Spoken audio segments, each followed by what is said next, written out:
All right, and remember, scan that QR code. Your NFT changes. Lots of fun. This time around, this panel, we have VC Thesis, the next frontier for stablecoins and RWAs. We have Studi from Kraken. We have Nick Carter from Castle Island. We have Dan from Nasen. We have Jake from CoinFund, and our moderator is Tessa from Fight Club. Hey everyone, thanks for sticking it out for this panel. We have an exciting panel. I'm gonna let each VC introduce themselves. We've got a whole bunch of OGs, so you guys are really in luck today. So start with you, Jake. Thanks. I'm Jake Brookman. I'm the founder and CEO of CoinFund.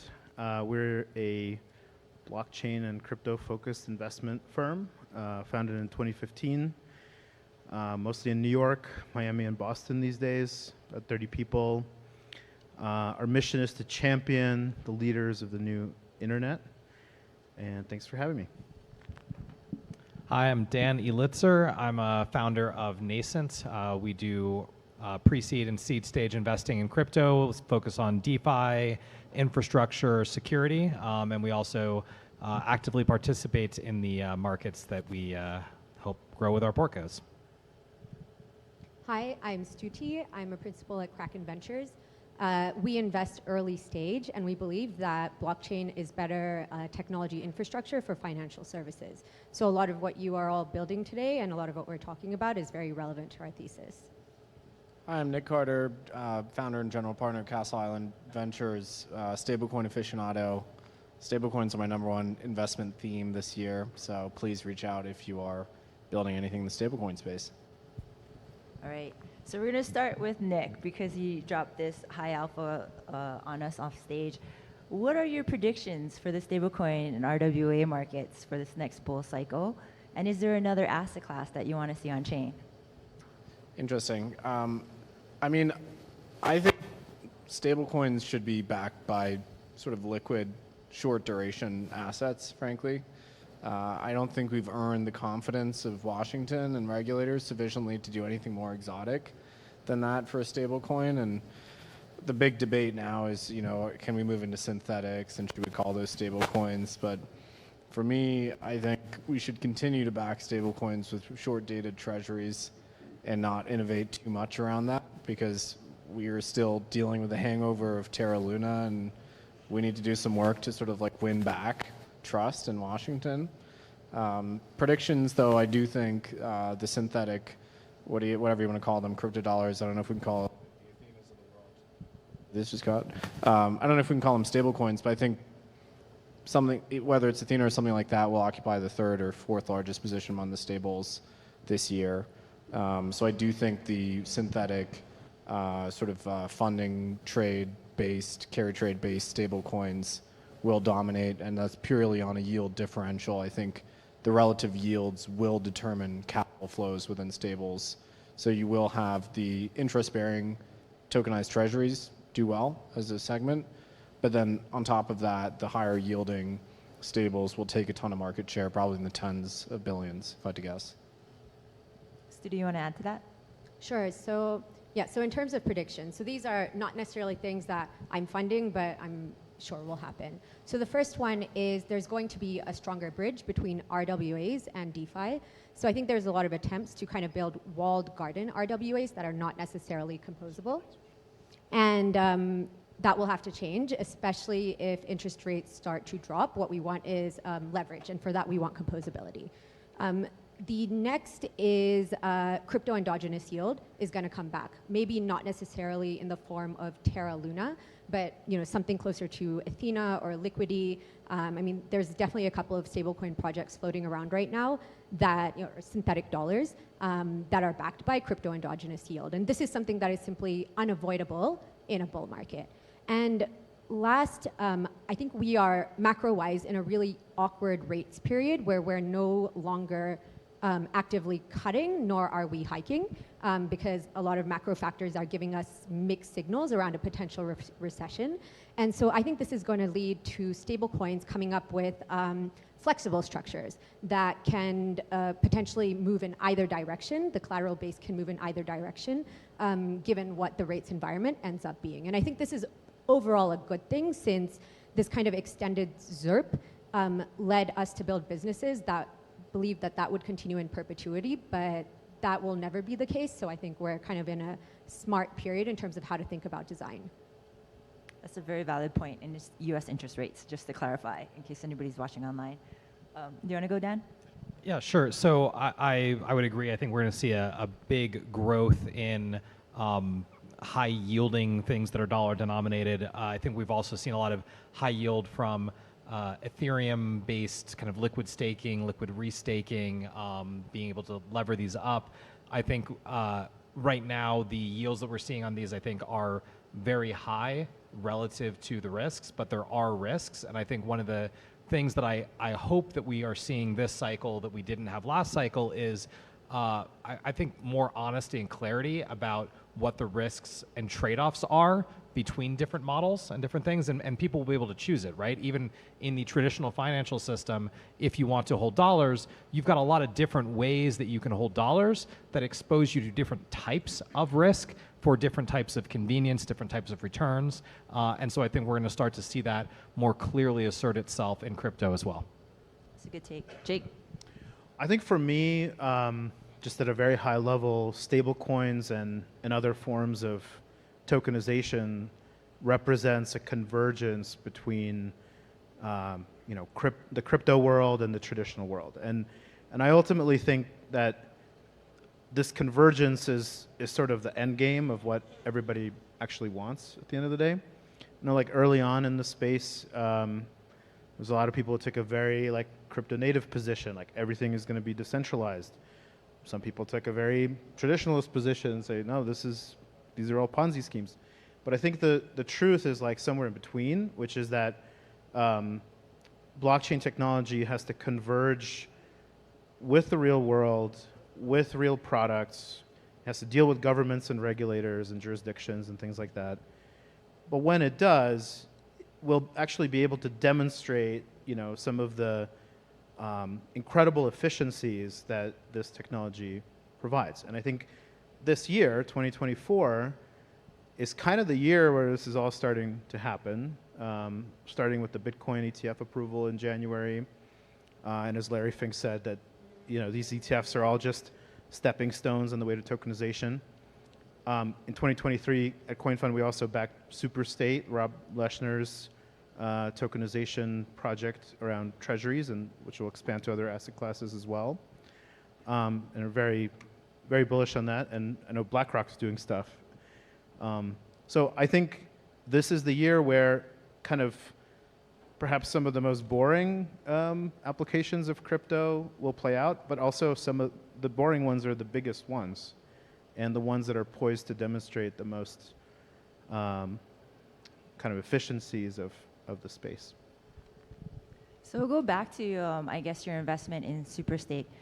What kind of factors come into your mind when you're evaluating like a stablecoin or real-world asset project? And is there any particular problem you want a project to solve? We'll start with you, Jake. I mean, I think taking a US-centric view, one of the major bottlenecks for these kinds of projects in the US is sort of regulatory acceptance and flexibility. And, ultimately what these projects want to do is they want to create, digital assets that can be transferred between participants. And the way that regulation stands today, that's really hard to do. There's various tiers of requirements for like who can issue stablecoins, who can hold stablecoins, and how stablecoins themselves are categorized. And I think the game is going to be like working with regulators and opening up the design space of that, right? And so one of the reasons we're very excited about Superstate is because we think this is an incredibly well-positioned team to bridge the gap between that kind of work with jurisdictions, and especially in the US, but also has a deep understanding of DeFi and how these tokens, once kind of issued, can interact and really bring some of the value propositions forward.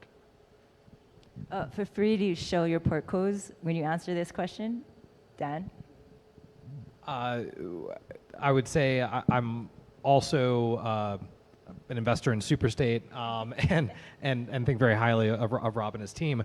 For me, a lot of it, I'm not actually that interested in a wide swath of real world assets. I think they're inevitable, and I'm excited about where they're going long term. I think because of a lot of the regulatory lack of clarity and difficulty navigating that, I don't think we're likely to see it grow meaningfully beyond treasuries in the next couple of years.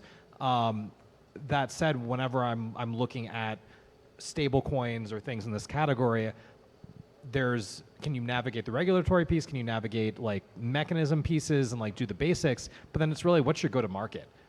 Because there are a lot of ways that people can hold various forms of crypto dollars, and it's how are you gonna get people to actually use yours over the things. I think USDC is great in a lot of ways, and it's very accessible for people in the US at least. But if you're going to bring something else into the market, you need to know how you're going to get people to adopt it, not just say, we've got a better mechanism, we've got higher yield. You need to have some way that you've got a target group of users and you're going to get it in their hands. Studi, you're next. Sure. So maybe what I'll do is I'll share my framework in terms of the factors that I look at that I would know as a VC, and then what I assume a smart consumer would know. And then my decision to invest in a project is kind of a blend of all of these. So as a VC, I will look at whether a team has edge across some of these factors. The first is the team itself, right? Do they have experience, connections, unique insights? The second is legal and regulatory, as Jake said. I've invested in a company, for example, called Usual, where the founder was a former legislator and worked on crypto regulation in Europe. So, this is very unique insight that I hope gives them edge, for example. The next is distribution, which Dan mentioned. You can make an amazing design, but if you don't have the right partners lined up, DEXs, SEXs, APIs, you're not going to get very far. And then finally, cost structure. Since, you already have companies at scale that might have preferential cost structure. So if you can even find a way to get a few more bips on your cost structure, you're already out of the gate with some advantages. So this is what I understand as a VC. And then I think about, okay, what would a smart consumer be looking at? And some of these factors include, peg stability mechanism.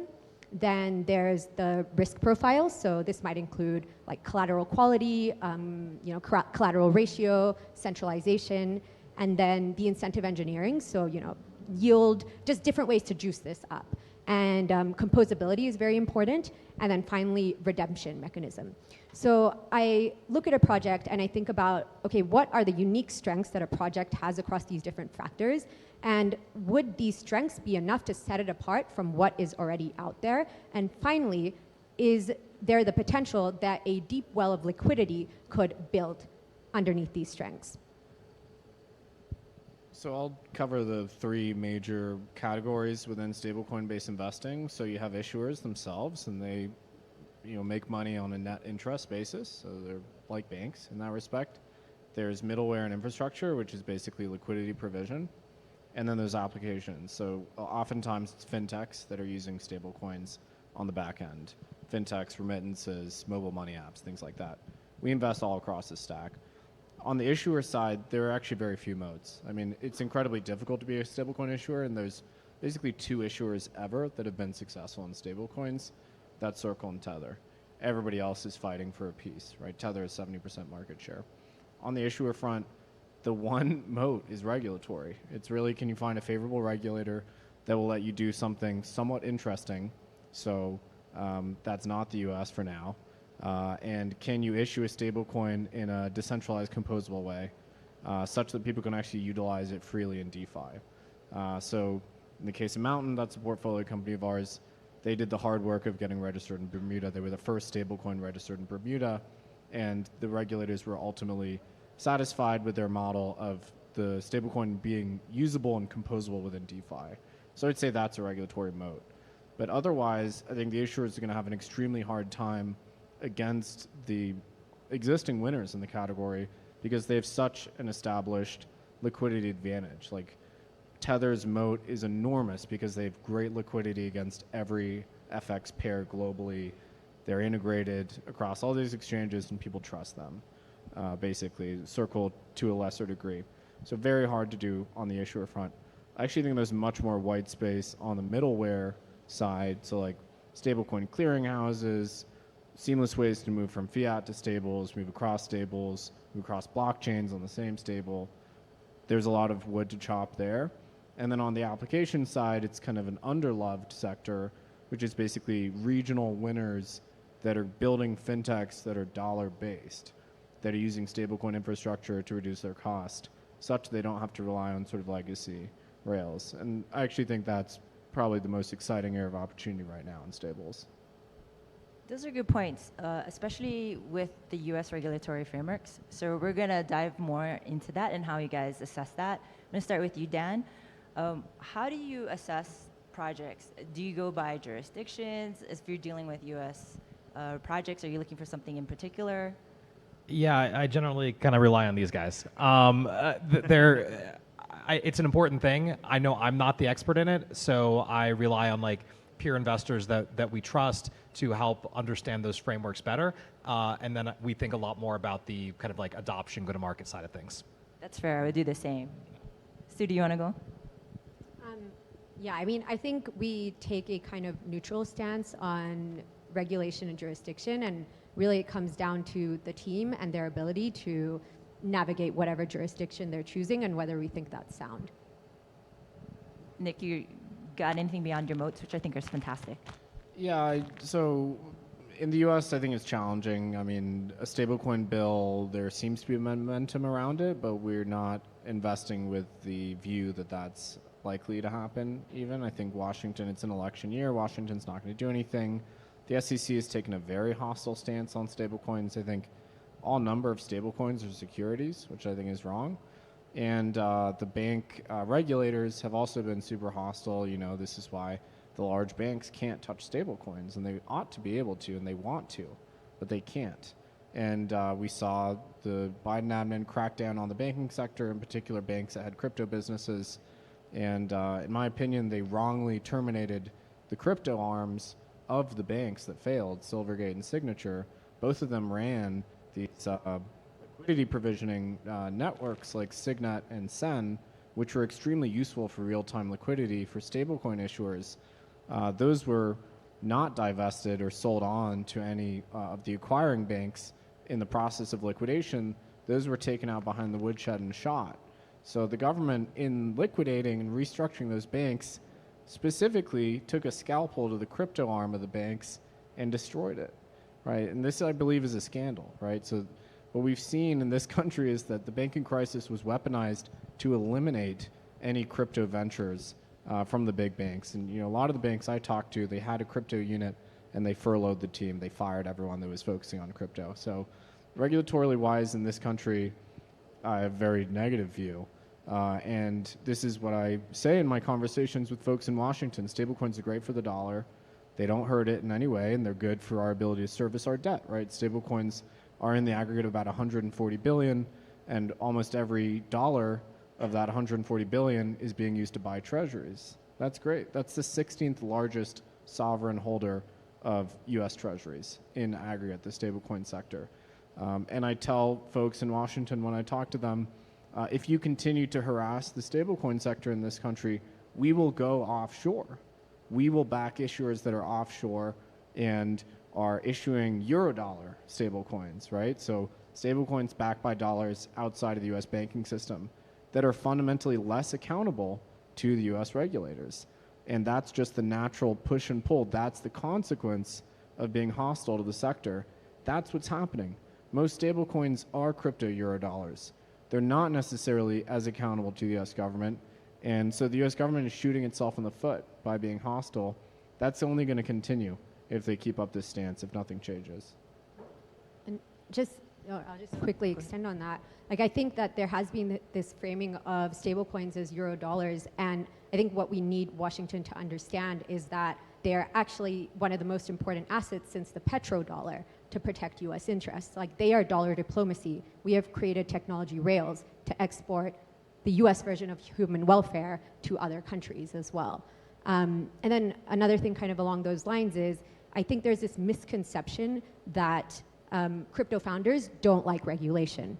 But every stablecoin founder we have in our portfolio, and actually almost every key protocol I've spoken to in the stablecoin space, they are all pro the stablecoin bill. All they want is guidance.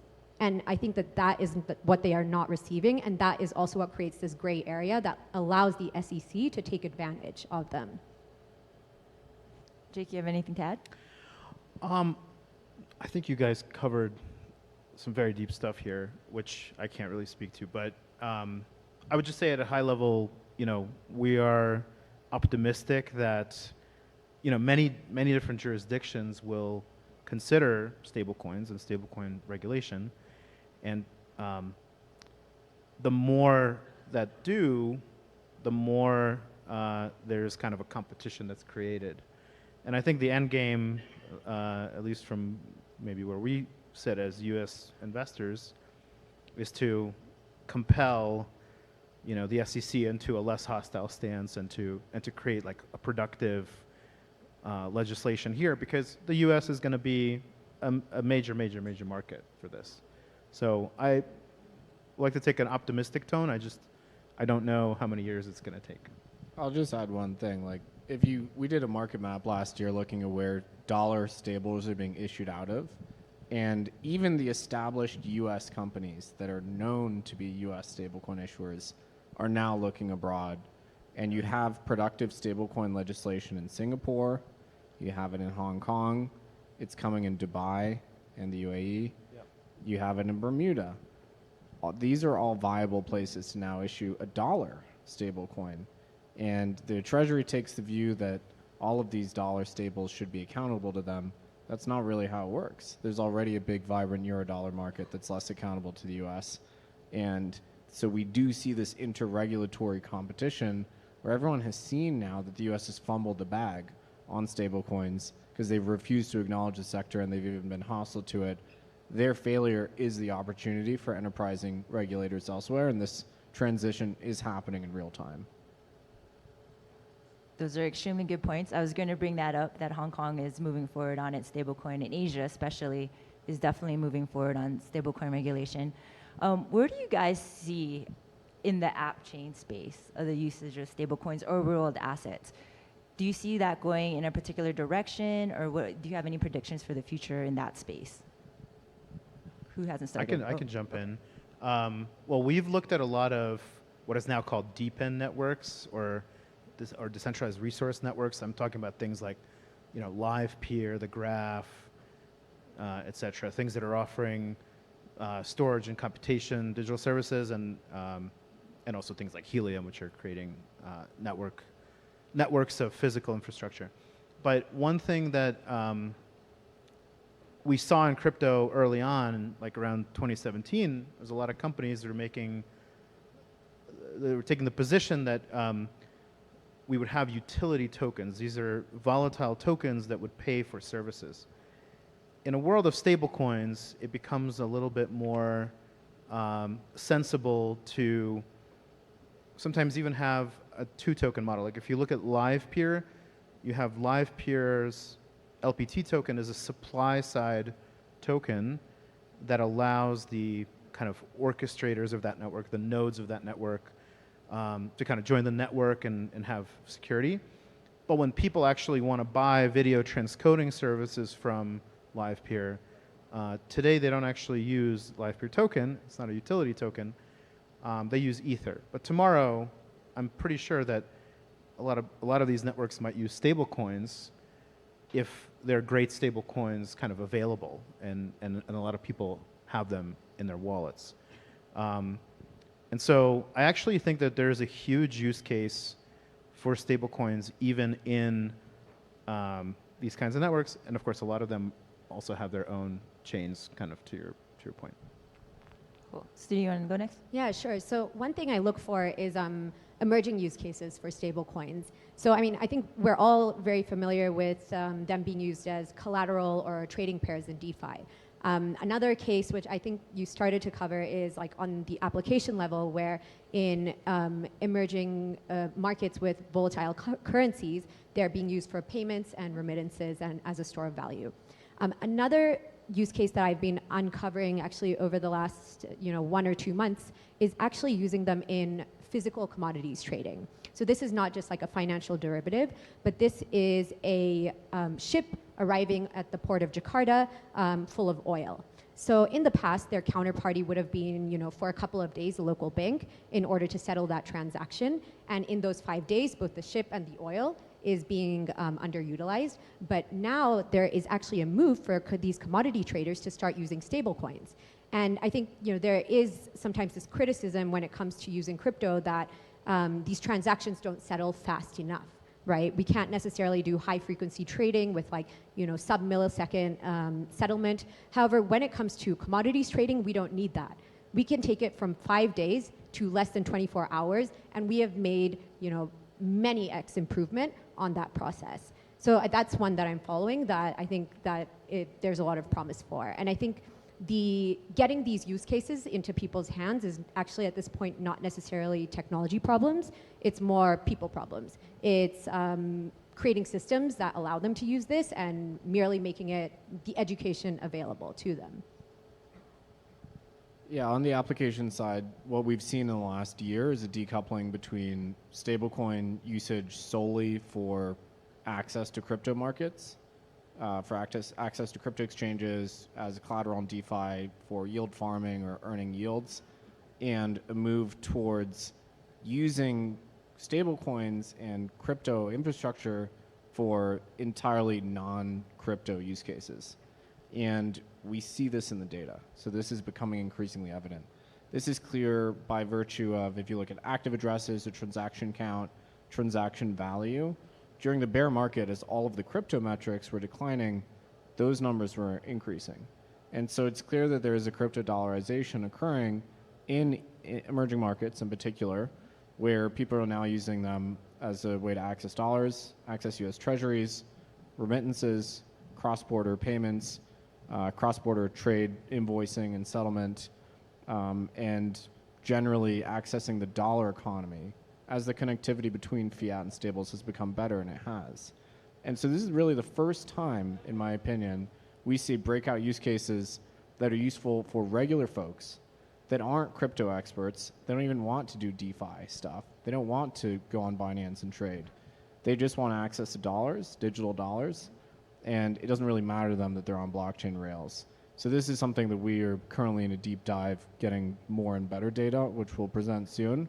But even based on the sort of macro data we have right now, it's very clear this trend is occurring. I think that's completely overlooked. The realization that on the ground, there is crypto dollarization in certain key geos and has nothing to do with crypto market trends. Definitely. I spent some time in Brazil, and it was exactly that. With high inflation, everybody wants access to dollars. Dan? Yeah, I think, long term, I'm most excited about those use cases in terms of just giving people access to hold dollars digitally around the world. One of the trends that I'm really excited about in terms of more current crypto native applications is as we're starting to see more forms of stablecoin with at least some degree of on-chain yield accessible from that, is how does that play into different applications and the business models for them?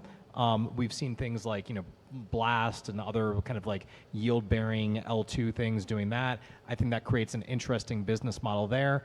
If we look at traditional fintech businesses or even non-fintech businesses like Starbucks, right, holding all as gift card money, the idea of profiting off the float has been an established form of revenue for a lot of companies. We're now starting to see that as something that's possible for other applications, other protocols that are both deep crypto protocols and also, I think, in the near future, kind of crypto-enabled companies and products. And so I'm excited by what happens when these dollar rails and access to the kind of yield or float associated with them starts being more widely integrated by entrepreneurs into different products and services.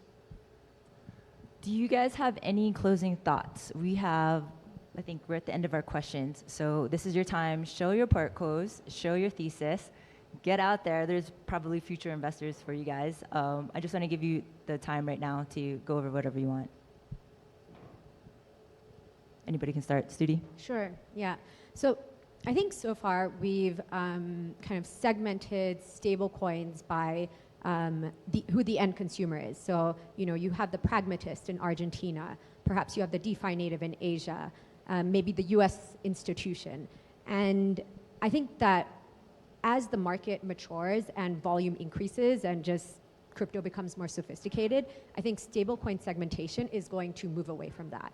And instead of segmenting by consumers, it's going to start segmenting by a risk profile. So let's just call it an asset risk profile, which is a blend of risk tolerance as well as financial goals. So, I had this framework that I offered earlier, and I think that one consumer is capable of having multiple risk profiles. So if I am, let's say, that pragmatist in Argentina, I might be using USDC to do payments.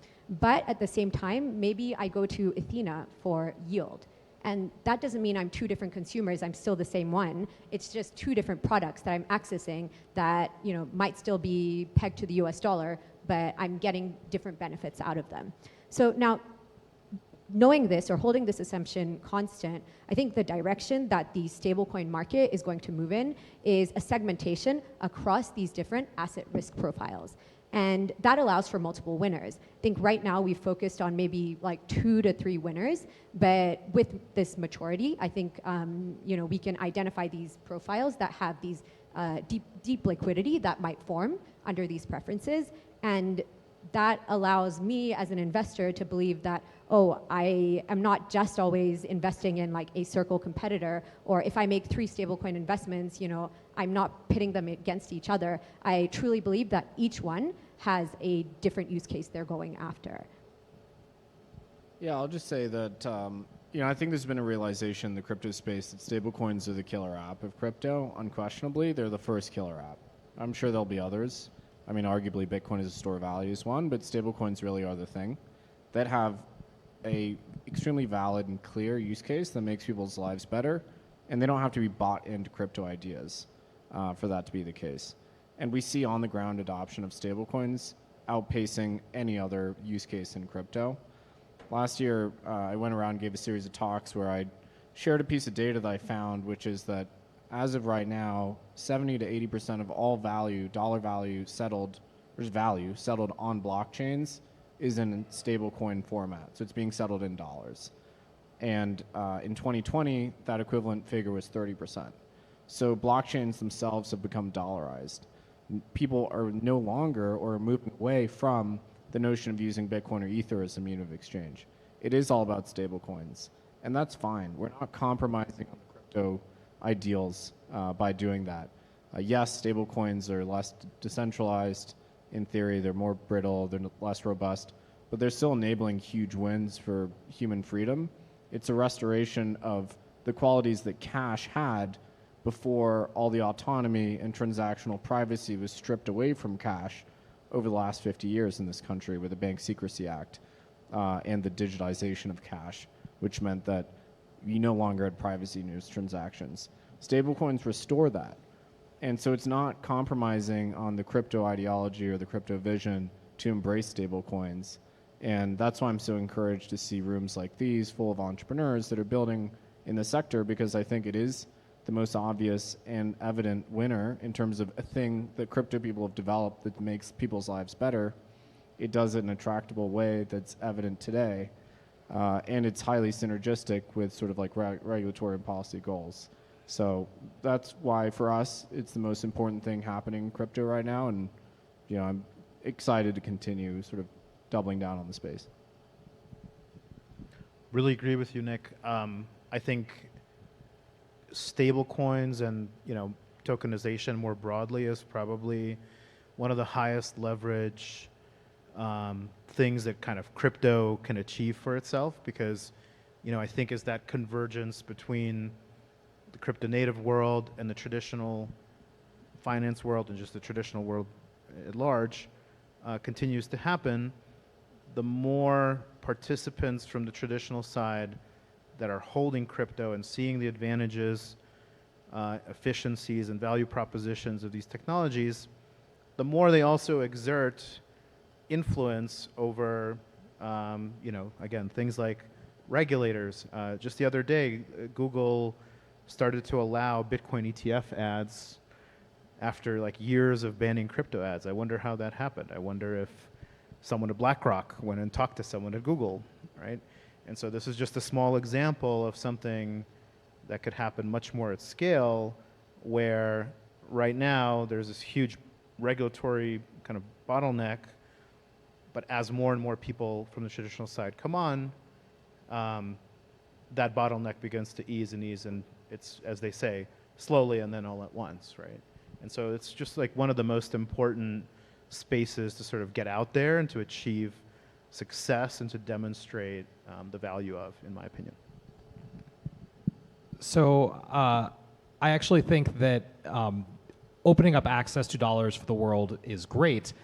Within the US, though, if you're just holding raw dollars and you're earning no interest on it, you're losing purchasing power. And so I think what's really important is the lending market infrastructure that we've been building out in DeFi as well. And what I'm very excited about is some of the permissionless, isolated lending pools that have been made available by protocols like Morpho and Ajna, both are portfolio companies, that even in some cases without needing to refer to any external oracles, you're able to have these lending markets. And I think being able to create yield on these dollars that is held on chain to allow all these new stablecoin entrants to be able to kind of compete and spin up their own markets without having to go through the huge slog that is governance, and I think the lack of safety that exists in these kind of omni-pool lending markets. I think this is a big win for the space, and I think they're going to be critical infrastructure as we see more competition in the stablecoin space. That's it, everyone. Thank you for your time, and thank our panelists for a great conversation about stablecoins and real-world assets. Thank you.